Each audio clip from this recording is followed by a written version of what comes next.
दोस्तों, आज हम स्टार्ट करने जा रहे हैं अपनी एंशंट हिस्ट्री की सीरीज़ का पहला लेक्चर, जिसमें हम बात करेंगे इम्पोर्टेंस ऑफ एंशंट हिस्ट्री को।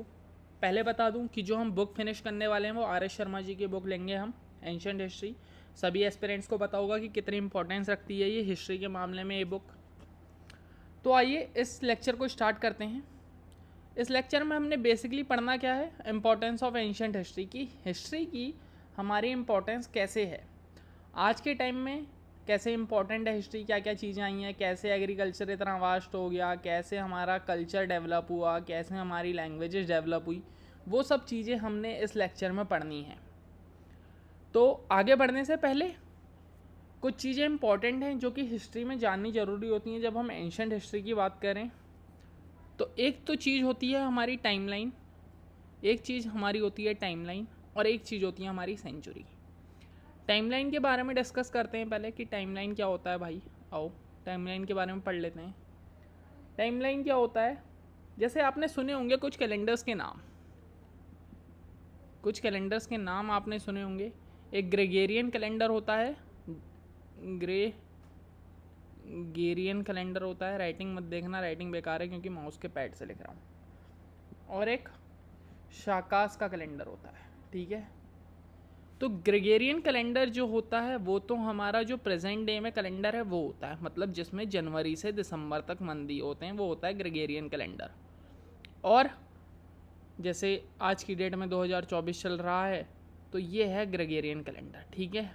इसको कहते हैं ग्रेगेरियन कैलेंडर।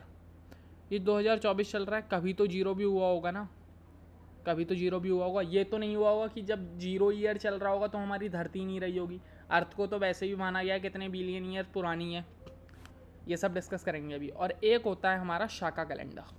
शाका कैलेंडर क्या होता है, शाका कैलेंडर को हम कहते हैं हिंदू कैलेंडर भी कहते हैं, चैत्र कैलेंडर भी कहते हैं, ज्येष्ठ कैलेंडर भी कहते हैं और आशान कैलेंडर भी कहते हैं। इन नामों से जाना जाता है शाका कैलेंडर। इम्पोर्टेंस है इसकी, ठीक है। अब देखते हैं कि जो ये जीरो है भाई, AD और BC का कंसेप्ट बताता हूँ आपको कि एनो डोमिनी और बिफोर क्राइस्ट कैसे आया। ग्राफ के थ्रू बताते हैं। पेन का कलर चेंज कर लूँ क्या, चलो कर लेते हैं। तो मान लीजिए जैसे ये है हमारा ग्राफ, ठीक है। अब यहाँ पे तो जीरो ही होता है कोई भी ग्राफ हो, ठीक। इस पे क्या होता है, देखो जो यहाँ पे है, जो मतलब जीरो पे माना गया है कि जो जीसस क्राइस्ट हैं भाई हमारे, वो बॉर्न हुए थे। कौन बॉर्न हुए थे, जीसस क्राइस्ट, ठीक है। जीसस क्राइस्ट हमारे बॉर्न हुए थे।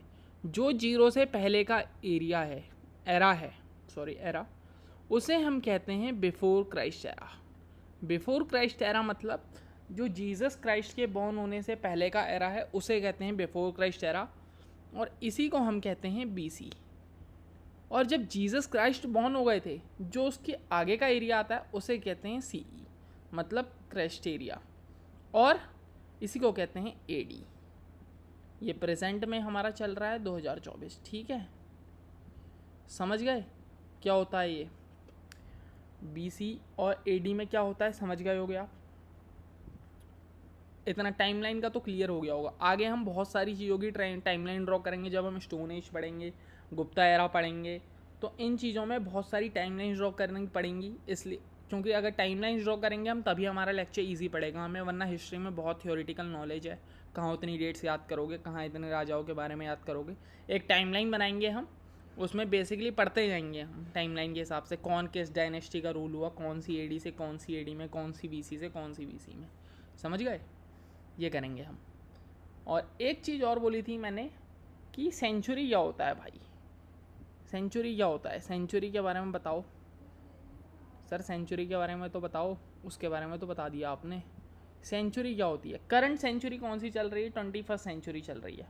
अब 21st सेंचुरी मतलब कौन सी सेंचुरी चल रही है, यहाँ पे 100 लगा दो, 2100, और इससे 100 माइनस कर दो, 2001। तो ये होता है सेंचुरी का फॉर्मूला सीधे सीधे। अब जैसे मान लो 13 सेंचुरी को कैसे लिखोगे, किसको 13 सेंचुरी को कैसे लिखोगे, सबसे पहले 1300 लिख दो यहाँ पे सीधे सीधे, और इससे 100 माइनस कर दो, 1201। समझ गए? ये हो जाता है पूरा फार्मूला। ऐसे ही कमेंट सेक्शन में लिख के बताना 7th सेंचुरी को क्या लिखेंगे, ठीक है? ये आपके लिए टास्क है एक। तो इतना पढ़ लिया हमने। अब हम आगे लेक्चर की साइड बढ़ते हैं कि ये तो बेसिक नॉलेज थी, इससे लेक्चर का कुछ भी नहीं था। अब आगे लेक्चर की साइड बढ़ते हैं। देखो इतना पढ़ लिया हमने, मतलब ये नॉर्मल बेसिक चीज़ें थी। इंपॉर्टेंस ऑफ एंशिएंट हिस्ट्री हमने चैप्टर चालू करा और उसमें हमने टाइमलाइन और सेंचुरी की नॉलेज रख ली। अब बात करते हैं आगे चैप्टर में बढ़ते हैं कि भाई इम्पोर्टेंस ऑफ एंशिएंट हिस्ट्री में बता चुका था कि हिस्ट्री हमारे लिए किस तरीके से इम्पोर्टेंट है, कैसे हमारा कल्चर डेवलप हुआ, कैसे हमारी सोसाइटी पहले कहाँ थी, कहाँ से कहाँ तक आई, पहले मॉन्क्स की फॉर्म में थे, कहाँ से कहाँ आ गया, रिलीजन कैसे स्प्रेड हुआ, बुद्धिस्ट जैनिस्ट कैसे स्प्रेड हुआ, वो सब हमने इस लेक्चर में डिस्कस करना है। कौन सी सोसाइटी थी, कौन सी लैंग्वेज थी। तो आइए बात करते हैं एंशिएंट हिस्ट्री।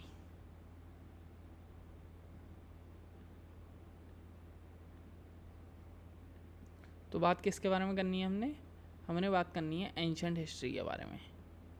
एंशिएंट हिस्ट्री का बता दिया। एंशिएंट हिस्ट्री भाई हमें बेसिकली क्या बताती है, देखो एंशिएंट हिस्ट्री हमें बेसिकली बताती है कि ओरिजिन कैसे हुआ, इतना वास्ट ओरिजिन कैसे हुआ, पहले क्या क्या चीज़ें थी, अर्लीस्ट कल्चर था पहले, उससे कैसे कैसे ये चीज़ें बनी। अर्लीस्ट कल्चर था भाई, पहले अर्लीस्ट कल्चर था, उसमें राइटिंग कैसे आई, प्रेजेंट टाइम में, ये सब चीज़ें हमारी एंशिएंट हिस्ट्री बताती है। अब देखो राइटिंग आ जाएगी तो स्क्रिप्ट भी आएगी, ठीक है, राइटिंग आएगी तो स्क्रिप्ट भी तो आएगी, ठीक है। और अर्लीस्ट कल्चर में एग्रीकल्चर कैसे आया भाई, एग्रीकल्चर जिसने आज की सोसाइटी को पूरा बूम कर दिया, एग्रीकल्चर कैसे आया। लिखने में थोड़ी दिक्कत आती है, कुछ टाइम बाद पैड ले लूँगा तो सही हो जाएगा। एग्रीकल्चर आया, एग्रीकल्चर के साथ साथ स्पिनिंग कैसे आई, स्पिनिंग के साथ साथ वीविंग कैसे आई, और ये जब धीरे धीरे होता रहा तो धीरे धीरे हमारा मेटल वर्क कैसे आया, आयरन एज, ब्रॉन्ज, ये सब पढ़ोगे ना अभी आगे तब पता चलेगा।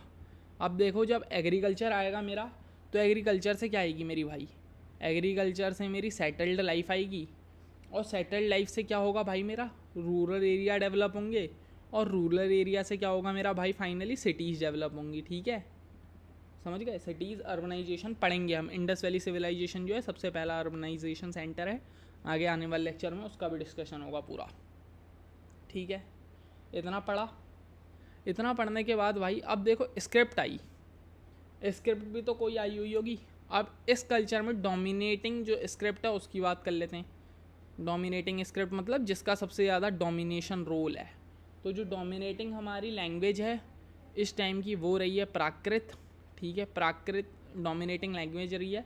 और स्क्रिप्ट की बात करूँ तो ब्रह्मी स्क्रिप्ट जो है भाई वो मेरी डोमिनेटिंग स्क्रिप्ट रही है। कमेंट सेक्शन में लिख के बताना ब्रह्मी स्क्रिप्ट राइट टू लेफ़्ट लिखी जाती है कि लेफ़्ट टू राइट लिखी जाती है, ठीक है, लेफ़्ट टू राइट या right to left, comment section में बताना। 2 टास्क दे दिए आपको मैंने, ठीक है।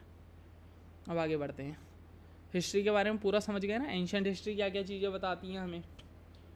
एंशिएंट हिस्ट्री ही हमें यूनिटी इन डाइवर्सिटी का कंसेप्ट भी देती है। किसका कंसेप्ट देती है भाई, यूनिटी इन डाइवर्सिटी का कॉन्सेप्ट। ये चैप्टर में बेसिकली हमें पढ़ना भी यही है कि यूनिटी इन डाइवर्सिटी कैसे क्रिएट हुई, यूनिटी इन डाइवर्सिटी, ठीक है। ये एक हिसाब से यूपीएससी का मेंस का टॉपिक भी बन गया, यूनिटी इन डाइवर्सिटी, समझ जाना, ठीक है, वो इसी के अंदर है। रेस करूँगा इसे, अब ये बात पैड आ जाए बढ़िया हो जाएगा यार। अब हम बात करेंगे यूनिटी इन डाइवर्सिटी की, कि यूनिटी इन डाइवर्सिटी क्या है भाई। सबसे पहले इसमें यूनिटी की बात करते हैं। यूनिटी मतलब क्या होता है भाई, एकता होती है। यूनिटी मतलब तो वही होता है ना, एकता। अब बात करते हैं यूनिटी की, कैसे कैसे यूनिटी आई। यूनिटी से पहले डाइवर्सिटी की बात कर लेते हैं। डाइवर्सिटी मतलब डिफरेंट रेसेस जो थी वो कैसे आई। हिंदू, मुस्लिम, सिख, ईसाई, कैसे कैसे अलग अलग वैरायटी के लोग या अलग अलग कास्ट के लोग कैसे मिलजुल कर रह रहे हैं, वही होती है हमारी डाइवर्सिटी। अपना कल्चर शेयर कर रहे हैं, अपनी लैंग्वेजेस शेयर कर रहे हैं। आज की डेट में भी कितने सारे फेस्टिवल्स मनाए जाते हैं, वो डाइवर्सिटी का पीक है, हमारी प्रतीक है हमारा। तो डाइवर्सिटी में सबसे पहले अगर मैं बात करूँ तो सबसे पहले डाइवर्सिटी में हम बात करते हैं रेसेस की, ठीक है, रेसेस की। अब सबसे पहले अगर मैं बात करूँ रेसेस में, तो रेसेस में बात की जाती है भाई हमारी, रेसेस में बात करी जाती है सबसे पहले कौन आया भाई, सबसे पहले माना जाता है कि हमारे आए प्री आर्यंस, प्री आर्यंस के बाद आए हमारे आर्यंस, ठीक है, आर्यंस के बाद आए हमारे भाई ग्रीक्स, ग्रीक्स के बाद आए हुनास, शाकास, और फिर लास्ट में हमारे आए तुर्क्स भी देखेंगे हम दिल्ली सल्तनत के टाइम पे, ठीक है, कैसे इस्लामिक इन्वेशन आया। इतना समझ गए? कंफ्यूज मत होना, क्योंकि आपने कुछ अभी पढ़ा नहीं है इसलिए आपको कुछ समझ आ नहीं रहा होगा, लेकिन जब आगे जाओगे आगे आपको पूरा समझ आएगा, ठीक है। अब बात करी जाए किसकी, आर्यन सिस्टम की बात करी जाए, प्री आर्यंस की बात करते हैं पहले। प्री आर्यंस में अगर मैं इधर की साइड को देखूं, ये इंडिया का मैप है, फील ले लेना। यहाँ पे है मेरा छोटा नागपुर एरिया, कौन सा एरिया है, यहाँ पे है मेरा छोटा नागपुर एरिया, छोटा नागपुर प्लेट्यू, ठीक है। यहाँ पे भी मेरा एक कल्चर डेवलप हो रहा था, यहाँ पे हो रहा था मेरा मुंडा कल्चर, कौन सा कल्चर, मुंडा, ठीक है।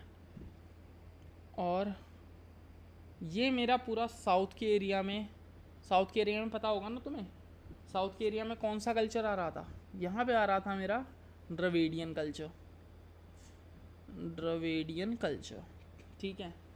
अब देखो मुंडा लैंग्वेज में जो लैंग्वेजेस होंगी वो एक तो मुंडा खुद होगी और एक लैंग्वेज होगी मेरी कोलारन, ठीक है, कोलारन। और द्रविडियन कल्चर्स में जो मेरी लैंग्वेजेस आएंगी वो आएंगी तमिल की, तेलुगु की, तमिल की आ गई, तेलुगु की आ गई, मलयालम आ गई, और भी बहुत सारी चीज़ें आएंगी, ठीक है। ये पढ़ लिया हमने प्री आर्यंस के बारे में कि कैसे इनका कल्चर हमारे में लाए ये। और आर्यंस की बात करूं तो आर्यंस हमारे में लाए वैदिक नॉलेज प्लस संस्कृत, ठीक है, क्या लाए, वैदिक नॉलेज और संस्कृत, ये लाए आर्यंस। आगे के बारे में जो जो चीज़ें आएंगी वो पढ़ते रहेंगे, आर्यंस ग्रीक्स वगैरह के में पढ़ेंगे आगे अभी। अब देखो जो ये वैदिक और संस्कृत नॉलेज है, ये भी हमें जो वैदिक और संस्कृत नॉलेज है भाई, ये हमें क्या दे रही है, ये हमें पाली और संगम लिटरेचर का ज्ञान दे रही है, ठीक है। कुछ तो इन्फ्लुएंस होगा ना भाई, यहाँ से यहाँ को और यहाँ से यहाँ को, तभी तो डाइवर्सिटी होगी। और यहाँ से भी जो आर्यंस के कल्चर में जा रहा है और यहाँ से भी आर्यंस के कल्चर में जा रहा है, कई सारे वर्ड्स जा रहे हैं। जैसे कुछ वर्ड्स बताता हूँ मैं इन्हें, यहाँ से कुछ वर्ड्स गए हैं, जैसे कि एक कॉटन वर्ड गया है, एक डिगिंग वर्ड गया है, और भी बहुत सारे वर्ड्स गए हैं, ठीक है। समझ गए होगे डाइवर्सिटी का मतलब, कैसे अलग अलग रेसेस आई और कैसे उन्होंने धीरे धीरे फैलाया अपना। प्री आर्यंस आए, आर्यंस आए, ग्रीक्स आए, हंस आए, शाकास आए, तुर्क्स आए, और कैसे इस्लामिक इन्वेजन भी हुआ। समझ गए पूरा है, इसमें ये हुआ था। और रिलीजन की बात करी जाए तो अब रिलीजन की बारी भी तो आ जाती है ना, समझ गए होगे ना। रिलीजन की बात करी जाए तो रिलीजन कौन कौन से हैं हमारे वहाँ, रिलीजन में हमारे वहाँ आए 3 मेजर रिलीजन आए उस टाइम पे। हिंदुज़्म तो टॉप पे था, बुद्धा और जैनिज़्म भी टॉप पे था। बुद्धा और जैनिज़्म अगर बात करेंगे तो हम आगे आके डिक्लाइन होने लगे जाते हैं, और हिंदुज़्म में फिर टॉप पे आता है, ठीक है। आगे लेक्चर्स में हम डिस्क्राइब करेंगे, इन्हें अच्छे से स्टडी करेंगे। अभी बस इतना जान लो कि कौन कौन से बेसिक रिलीजन्स आए, इतना पढ़ लिया है, इतना समझ आ गया होगा, अच्छे से आ गया होगा समझ। अब बढ़ते हैं यूनिटी की साइड को, यूनिटी की साइड को, ठीक है, उतना समझ आ गया डाइवर्सिटी। अब एक बार इंडिया का मैप देखा जाए तो यहाँ पे हमारी इंडस रिवर है, ठीक है, यहाँ पे है हमारी इंडस रिवर, और यहाँ पे हैं हमारे हिमालयन माउंटेन्स, ठीक है, यहाँ पे हिमालयन माउंटेन्स, और ये रही मेरी इंडस रिवर, ठीक है। और यहाँ पे हमारे लोग रह रहे हैं, अब यूनिटी में देखो क्या क्या आया। सबसे पहले इसके नाम की बात कर लेते हैं कि नाम में क्या क्या हुआ। अब इसका नाम जो है कई अरब्स, और उन्होंने बताया है हमें कि इसका नाम भारतवर्ष है। ये टोटल मिला के भारतवर्ष बना, ठीक है, भारतवर्ष। अब कई लोगों ने इसको लिखा भी हुआ है। अरब्स और पर्शियन ने कहा, कई अरब्स और पर्शियन ने कहा, जो इंडस नदी, जो सिंधु नदी के उस पार रहते हैं, जो सिंधु नदी के उस पार रहते हैं लोग, वो सब क्या हैं? वो हिंदू हैं। हिंदू हैं। हिंदू होने का मतलब है कि वो इंडियंस हैं, ठीक है। हिंदू नदी के उस पार रहते हैं, इंडस नदी के उस पार, मतलब वो सब लोग क्या हैं हमारे? वो सब लोग हमारे इंडियंस हैं। ऐसा किसने कहा भाई? ऐसा हमसे कहा ग्रीक्स ने। किसने कहा ऐसा हमसे? ऐसा हमसे कहा ग्रीक्स ने, ठीक है। जो इंडस के उस पार रहता है वो इंडियन है, ठीक है। ये सब कहा इसने। और एक कंसेप्ट आया चक्रवर्ती का। किसका कंसेप्ट आया? एक कंसेप्ट आया हमारा चक्रवर्ती का। चक्रवर्ती मतलब एक ऐसा राजा जो कि पूरे लैंड पर अपनी हुकूमत जमा चुका हो। जैसे पूरा इंडिया है अपना, पूरे इंडिया पे अपनी हुकूमत जमा चुका हो। ऐसा कोई राजा नहीं था, बट एक लिखा गया है कि जो माना जाता है, बट वो पूरा कैप्चर नहीं कर पाया था। वो राजा का नाम क्या है? हमारे अशोका है। पर वो राजा पूरा इस साइड को नहीं आ पाया था, साउथ की साइड को पूरा इस्टेब्लिश अपना रूल कर नहीं पाया था। लेकिन सबसे बड़ा साम्राज्य इसी ने क्रिएट करा था, अशोका ने। और बुद्धिज़्म को भी इसी ने अपने टाइम पे बहुत फैलाया था। स्तूपास बनाए थे अपने कई कई जगह पे, ये समझ गए। और दूसरा नाम आता है समुद्रगुप्ता का। समुद्रगुप्ता का उसके उसमें लिखा हुआ है, बट ऐसा कोई हमें एविडेंस मिलता नहीं है, ठीक है। समुद्रगुप्ता का आता है। और एक लड़ाई भी होती है हमारी किस किस की? पुलकेशिन और हर्षवर्धन की। पुलकेशिन और हर्षवर्धन की। ये कहाँ पे होती है? पुलकेशिन और हर्षवर्धन की लड़ाई भी होती है नर्मदा रिवर के वहाँ पे, ठीक है। ये सब चीज़ें हमने आगे पढ़नी है, समझ गया इतना। और कई हमारे लिटरेचर्स भी आए, ठीक है। लिटरेचर्स भी आए कई हमारे। उसमें से एक रामायण है और एक महाभारत है, ठीक है। रामायण और महाभारत का जिक्र करा जाए तो बोला गया है कि ये नॉर्थन एरिया में लिखा गया है, बट इनका इन्फ्लुएंस ऐसा है। अगर रामायण की बात कर लो आप, तो जो श्रीलंका है, जब यहाँ पे हमारा ब्रिज पार होता है तो यहाँ के लोगों का भी तो इन्फ्लुएंस होगा उसमें, बट इसका इन्फ्लुएंस जो है पूरे ऑल ओवर इंडिया में है, ठीक है। रामायण और महाभारत का ऑल ओवर इंडिया में, इतनी बड़ी रामायण और इतनी बड़ी महाभारत है, पूरे ऑल ओवर इंडिया में ही तो होगी। और बाद में बताया भी गया है कि इन दोनों को, रामायण और महाभारत को, अलग अलग लैंग्वेजेस में भी डिसाइफर करा गया है कि लोगों को अच्छे से समझ आए। तो ये था हमारा यूनिटी इन डाइवर्सिटी का कंसेप्ट। आप पूरा समझ गए होंगे कि कैसे कैसे हमारी चीज़ें डेवलप हुई, कैसे इस्लामिक इन्वेशन आया, और कैसे कैसे हमारा लैंग्वेज का कल्चर धीरे धीरे आगे बढ़ा। चक्रवर्ती राजाओं ने भी बढ़ाया, जैसे अशोक ने बहुत फैलाया, ठीक है। ये सब पढ़ा हमने इस लेक्चर में। यूनिटी इन डाइवर्सिटी समझ गए होगे कैसे कैसे आई। और अगर मैं बात करूँ तो नॉर्थ इंडिया में, उसके बाद नॉर्थ इंडिया में मेरा यहाँ से यहाँ की साइड को, नॉर्थ इंडिया में मेरी डेवलप हुई थी, नॉर्थ इंडिया में मेरी डेवलप हो गई थी बढ़िया तरीके से संस्कृत और पाली, ठीक है। अशोक तो फिर बाद में जहाँ जहाँ गया भाई, पहले तो उसने प्राकृत को इम्पोर्टेंस दी, फिर संस्कृत को, फिर वो जहाँ जहाँ गया उसने जिस जिस टाउन में गया वो उसकी लैंग्वेज में उसने अपने स्तूपास में लिखना चालू कर दिया। ऐसे ऐसे हमारी लैंग्वेजेस फैली। और कल्चर तो देख ही लिया होगा कि कैसे कैसे कल्चर फैला। अलग अलग वो आए हमारे, डायनेस्टीज़ आई, प्री आर्यंस आए, आर्यंस आए, ग्रीक आए, हंस आए, शाकास आए, कुशंस आए और तक्स आए। और तक्स के बाद हमारा इस्लामिक इन्वेजन चालू हुआ। तो इतना समझ आ गया होगा कैसे कैसे हुआ। अब देखो एक टॉपिक आता है, इसमें आर एस शर्मा जी की बुक में ही है, रेलिवेंस। ये टेक्स्ट कर लेता हूँ मैं, relevance of the past to the present. इसका मतलब है कि हिस्ट्री पहले और आज के टाइम में क्या क्या अपना वो छोड़ गई, ठीक है। क्या क्या छोड़ गई भाई? कुछ कुछ चीज़ें भी हैं, कुछ कुछ कमियां भी हैं। अब देखो आज की डेट में सबसे पहली बात करी जाए तो जो हमारा मॉडर्न टेक्नोलॉजीज़ आ गई भाई, क्या आ गई हमारी मॉडर्न टेक्नोलॉजीज़, उनको तो कोई भी कमी नहीं बता सकता भाई, वो तो हर जगह इसके लिए फ़ायदेमंद ही साबित हुई है, तो मॉडर्न टेक्नोलॉजी तो कोई भी कमी नहीं है, ठीक है। कास्ट सिस्टम, अब कास्ट सिस्टम की बात करी जाए तो पहले के टाइम पे क्या था, आगे जाके आप पढ़ोगे, 4 कास्ट सिस्टम थे हमारे पास। ब्राह्मण्स आते थे, क्षत्रियास आते थे, शूद्रास आते थे और वैश्यास आते थे, और बाद में अनटचेबल्स भी आने लग गए थे, ठीक है, ठीक है। ये था हमारा वो सिस्टम।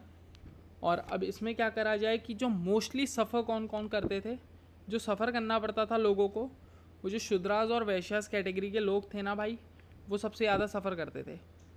सफ़र कौन करता था सबसे ज़्यादा, शूद्रास और वैश्यास, जो ये लोग थे भाई ये सबसे ज़्यादा सफ़र करते थे, ठीक है। यही टैक्स वगैरह भी पे करते थे, यही लेबरी का वर्क भी करते थे, टैक्स वगैरह लेबरी वगैरह सब यही लोग करते थे, ठीक है, सब यही लोग करते थे, शूद्रास और वैश्यास। और अगला पॉइंट बोलू जाए तो वुमेन सबऑर्डिनेशन, बट आज के टाइम में ऐसा कुछ भी नहीं है, इसी कारण क्लासेस भी डिवाइड है हिंदू मुस्लिम में, और आज के टाइम में ऐसा कुछ नहीं है। और अगला पॉइंट आता है वुमेन सबऑर्डिनेशन। पहले के टाइम में जो वुमेन्स थी उनको कहीं जाने की परमिशन नहीं थी, वो ना कोर्ट में बैठ सकती थी, ना कुछ ये रामायण और महाभारत जैसे एपिक्स से इन्हें पढ़ सकती थी, और ना ही कुछ बोल सकती थी, ठीक है। उनकी एक ही ज़िंदगी थी कि वो शादी हो गई है तो महल के अंदर बन के रहेंगी एक रानी, ठीक है। ऐसा ऐसा सिस्टम था, इनकी वाट लग रखी थी। सॉरी एक चीज़ गलत हो गई, यहाँ पे वैश्यास आएगा और यहाँ पे शूद्रास आएगा, ठीक है। वुमेन सबऑर्डिनेशन पर आज की डेट में आप देख सकते हैं वुमेन का स्टेटस कितना हाई हो गया है, क्या क्या स्कीम्स ला रही है हमारी सरकार, वुमेन्स को स्पेशल रिजर्वेशन भी मिल रहा है वुमेन्स को, तो ये सब आप समझ रहे होंगे वुमेन सबऑर्डिनेशन। और एक चीज़ आती है रिलीजियस, रिलीजियस का भी समझ गए होंगे कि हिंदुज़म टॉप पे ही था पहले से ही, लैंड ग्रांट्स दिए गए थे राजाओं को, राजाओं ने लैंड ग्रांट्स दिए गए थे कई प्रीस्ट लोगों को, इसलिए जो हिंदुज़म था वो टॉप पे था। और धीरे धीरे आप बात करेंगे बुद्धिज़्म और जैनिज़्म डिक्लाइन होता गया, बुद्धिज़्म और जैनिज़्म डिक्लाइन होता गया, और हमारा वो भी आया, मुस्लिम इन्वेजन भी हुआ धीरे धीरे। ये सब आपको स्टोरी आगे पढ़नी है, ये सब आपने आगे पढ़ना है। अब एक क्वेश्चन का जिक्र करते हैं जो कि यूपीएससी में आ चुका है, वो क्वेश्चन मैंने ले रखा है। वो क्वेश्चन है discuss how the study of ancient India, कैसे एंशंट इंडिया की history is relevant to an understanding of contemporary India, to an understanding of ONTE contemporary India, ठीक है। कैसे एंशंट इंडिया की अगर हम हिस्ट्री करें, स्टडी करें, तो वो अंडरस्टैंड करेगी हमारे कंटेम्प्रेरी इंडिया को, पूरे वर्ड को। अब देखो इसमें कुछ कुछ चीज़ें हैं, कुछ कुछ वेज़ हम अपना सकते हैं, कौन कौन सी वेज़ हैं उनका जिक्र कर ले रहा हूँ मैं, और आप वो सब वेज़ को अच्छे से लिख लेना, पढ़ लेना उसके बारे में। मैं खाली आपको हेडिंग बता देता हूँ। कल्चर कंटिन्यूटी करने में मदद करेगा, कल्चर कंटिन्यूटी, और क्या क्या पॉइंट्स आ सकते हैं इसमें, डाइवर्सिटी के बारे में आइडेंटिफाई कर सकते हैं कौन सी डाइवर्सिटी कैसे कैसे इमर्ज हुई, और सोशल स्ट्रक्चर कर सकते हैं कि कैसा वुमेन्स पहले थी और आज की डेट में है, सोशल स्ट्रक्चर कर सकते हैं, और टेक्नोलॉजीज़ के बारे में कर सकते हैं, ठीक है, टेक्नोलॉजीज़ के बारे में कर सकते हैं, और हम कर सकते हैं गवर्नेंस के बारे में, उस टाइम गवर्नेंस कैसी थी, पॉलिटिकल इंफ्रास्ट्रक्चर कर सकते हैं, ठीक है, और क्या कर सकते हैं, और इकोनॉमिक सिस्टम को कर सकते हैं, इकोनॉमिक सिस्टम को, और क्या कर सकते हैं, और कर सकते हैं हम ट्रेड को, कि हमारा ट्रेड नेटवर्क किन किन के साथ है, क्या कर सकते हैं हम ट्रेड नेटवर्क को, और क्या कर सकते हैं हम, और कर सकते हैं एनवायरमेंटल एंड इकोलॉजिकल पर्सपेक्टिव्स, ठीक है। ये सब मैंने आपको बता दिया है, आपको अच्छे समझ आ गया होगा ये लेक्चर। इस लेक्चर में ऐसा कुछ था भी नहीं, ये वेज़ मैंने आपको बता दिए हैं, और भी बहुत सारी वेज़ हैं, कमेंट सेक्शन में मेंशन करिएगा और बढ़िया सा एक आंसर लिखिएगा, ये आंसर लिखते रहिए, इसी से आपकी प्रैक्टिस होगी। और कहना चाहूँगा कि ये जो जो चीज़ें लिखी हैं इसके नोट्स सब बना लें, ईजीएस्ट फॉर्म में लिखी हैं, यही स्टडी मैप्स बाद में काम आते हैं आप लोगों के। जो थ्योरेटिकल नोट्स लिखोगे उसका तो कोई भी फ़ायदा नहीं होता, उससे बढ़िया तो बुक ही पढ़ लो फिर। जो ये माइंड मैप्स होते हैं यही काम आते हैं आपको अच्छे से, तो ये पढ़ लेना अच्छे से। इसी के साथ यहाँ पे इस लेक्चर को एंड करते हैं और आपसे बहुत जल्द मिलेंगे हम एंशिएंट हिस्ट्री के पार्ट 2 लेक्चर में। RS शर्मा जी की बुक है, पहले ही बता दिया था। पहले बुक पढ़ना फिर ये लेक्चर देखना, पूरा कंसेप्ट क्लियर हो जाएगा ईजीली। और इंडियन पॉलिटी की सीरीज़ भी चल रही है हमारी। तो बाय बाय, गुड नाइट।